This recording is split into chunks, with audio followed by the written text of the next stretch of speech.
তুমি এইখানে কখন আসছো তুমি? এতক্ষণ লাগে আসতে? আরে পাগল, ক্লাস না শেষ করে আমি আসবো কিভাবে? আর তুমি এখানে আসছো কেন? তোমাকে নিতে আসছি। আমাকে নিতে আসছো মানে? তোমার কি আমাকে নিতে আসার কথা ছিল, নাকি আমাকে তোমাকে নিয়ে যাওয়ার কথা ছিল? আমার তো ক্লাস শেষ, তাহলে আমি দাঁড়িয়ে থেকে কি করব? বোকার মতো কথা বলছে। আমাকে তুমি বোকা বললা? তুমি জানো 2 দিন পরে আমি মেডিকেলে পরীক্ষা দিব, তখন চান্স পেয়ে গেলে ডক্টর হয়ে যাব। তো কি হয়েছে?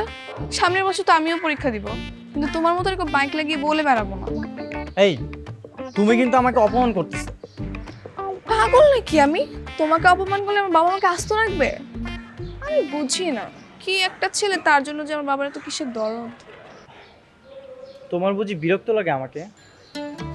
এত কথা বলো না তো, এখন চলো তো আইসক্রিম খাবো।